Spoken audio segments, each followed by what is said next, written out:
Non, on n'a rien rompu et rien n'a changé. Je dois quand même admirer le courage du président Ouadani.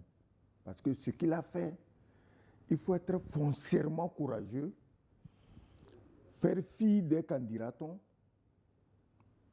et quelquefois, je peux dire, un peu défier les propriétaires de l'ordre ancien pour faire ce qu'il a fait en un jour, aller au Niger. Le Niger surtout, il est allé dans plusieurs pays, dont le Togo, mais au Niger, il faut beaucoup de courage.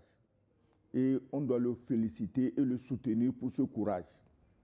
Ça, c'est ce qu'on voit à la surface.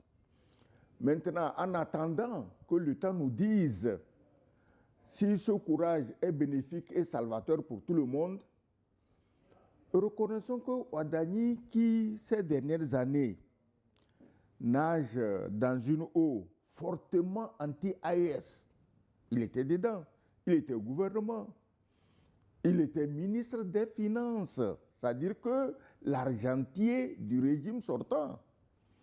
Donc rien ne lui a échappé. C'est d'ailleurs pourquoi je dis qu'il est courageux, parce qu'il a vu, il sait ce qui se passe. Il est courageux. Alors, donc, il ne peut pas, du jour au lendemain, prendre le contre-pied de son prédécesseur. Ce n'est pas possible. Pour moi, le prédécesseur s'est dit qu'il a tellement créé d'inimitié avec les voisins qu'il a conseillé à son successeur, écoute, essaye de nous calmer le jeu. C'est comme ça que moi je vois l'affaire. Ce n'est pas que Ouadani, il est plus gentil que Talon, il est plus, excuse-moi le terme, panafricaniste que Talon, il est plus AES que Talon. Non, on n'est pas encore à ce niveau. Donc pour moi, Ouadani, le président sortant du Bénin a demandé à l'autre, essaye de mettre un peu de graisse dans le rouage parce que c'était trop coincé. Aucun pays ne pouvait vivre dans la situation où était le Bénin. C'est vrai, on peut s'auto-congratuler à longueur de journée, mais on sait que ça ne va pas. On ne peut pas être ennemi de tout le monde. Donc, Ouadani a fait certainement ce qu'on lui a conseillé de faire. Oui, mais si Patrice Talon a pu souffler à l'oreille de Ouadani, de se rapprocher des pays de l'AES, qu'est-ce qui l'empêchait lui-même de réaliser ce coup? C'est pourquoi je dis, mais Patrice Talon était allé trop loin. Son anti-AES, ce qui devait être une question diplomatique de relations entre États, il en avait fait des problèmes personnels. Il allait jusqu'à payer des mercenaires insulteurs pour venir insulter le président Tiani. Mais quand on est arrivé à ce niveau, dis-moi, on ne peut pas du jour au lendemain aller dire au président Tiani, bon écoute, excuse-moi, je ne savais pas, tu ne savais pas quoi. Quand tu prends un pédophile, un tueur de femmes, pour venir exprès, loger, nourrir, blanchir, payer, pour insulter notre chef d'État, tu ne peux pas du jour au lendemain aller dire non, bon, on va. Non. Le président Tiani, quand même, c'est un général. Il ne peut pas se laisser tourner en bourrique par des aventuriers. Donc, Talon, il a le mérite quand même, à un moment donné, donc aujourd'hui, de se rendre compte qu'il était allé trop loin. Je sais, après ça, demain, ces partisans vont sortir encore à bras raccourcis contre moi. On n'a rien contre Talon. Nous savons tous, je l'avais déjà dit ici, que Talon en tant qu'individu, n'oubliez pas, Talon est un homme d'affaires, un commerçant chevronné.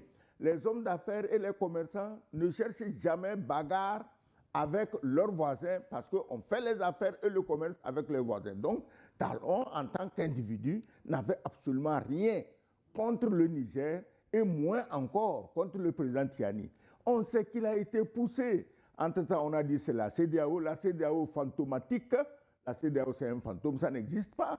On sait que c'est l'Élysée, les ordres viennent de l'Élysée, transitent par Abuja et tombent sur tous les présidents naïfs de la région qui ont perdu tout sens de dignité, qui ne se demandent même pas où sont leurs populations, comment servir leur population, mais comment servir le chef blanc. C'est dans comment servir le chef blanc que le président Talon a perdu la route. La première question, choisissant notamment le Niger, le Burkina Faso, le Togo pour sa première sortie après son investiture, quel message le nouveau président béninois envoie-t-il à l'opinion publique béninoise et à la classe politique qui l'attendait un peu au tournant? Ah oui, en tout cas l'opinion publique au Bénin et même dans toute l'Afrique s'attendait justement à ce qu'il puisse régler ce différend qui n'a fait que durer entre le Bénin et le Niger. Je crois que en réalité, nous assistons à ce que beaucoup ont qualifié d'une nouvelle ère. Et c'est de bon ton, c'est bien normal. L'ambassadeur le disait tout à l'heure, il a fait une excellente remarque, c'est que Ouadani a été quand même ministre des Finances pendant 10 ans. C'est lui qui mobilisait les ressources. Et quand vous êtes chargé de mobiliser des ressources et que vous voyez très bien qu'il y a des tuyaux ou des canaux faciles que vous pouvez exploiter, mais que la situation politique fait que vous n'avez pas la main pour exploiter ces canaux, le jour où vous devenez président de la République, c'est tout à fait ce que Romuald Ouadani est en train de faire, que vous êtes obligé de faire. Rappelez-vous quand même très bien que la loi des finances du Bénin vient d'être révisée. De 4 000 milliards, on est passé à, disons, 6,6% de plus. Et Ouadani a pris des mesures sociales qui rassurent pour un début de septennat. Vous n'êtes pas sans savoir qu'il vient d'allouer 31 milliards de francs CFA pour booster la filière agricole. Notamment dans le domaine de la santé. Dans le domaine de la santé, il a mis 1 milliard pour doter les hôpitaux publics de soins d'urgence. D'ailleurs, même ces mesures-là ont fait l'objet d'une conférence de presse dans la semaine. Alors, quand vous augmentez votre budget, quand vous prenez des mesures sociales que vous avez annoncées pendant la période des campagnes, que vous avez précisées dans votre projet de société, et que dans la première semaine que vous prenez le pouvoir, vous mettez déjà ces gros chantiers en route, ce qui est totalement en adéquation avec votre projet de société, votre campagne électorale, je crois qu'il vous faut de l'argent. Et quand vous avez besoin d'argent, c'est les pistes qui sont faciles, les pistes qui sont naturelles et qui sont à côté de vous que vous devez absolument exploiter. Donc ce sont les contingences économiques qui ont obligé Ouadani à se rapprocher avec ses voisins? Il y a la contingence et la contrainte économique. Et quand je parle de contrainte économique, je ne le dis pas simplement pour le Bénin. Je le dis également pour les pays de l'AES et notamment le Niger. Et en plus, au-delà de la coopération économique que va engendrer cette reprise de la coopération diplomatique et sécuritaire, il y a les petits commerçants, il y a les populations, il y a les riverains de la frontière à qui il faut penser. Ces gens-là ont leur activité qui se trouve compromise depuis que la situation a induit donc la fermeture de la frontière terrestre. Donc je crois que le rapprochement de Ouadani répond d'abord à cette contrainte. Mais ensuite, tout dans son parcours, dans son background, dans son savoir-faire, crie à la technocratie. Crie au fait que ce soit un technocrate.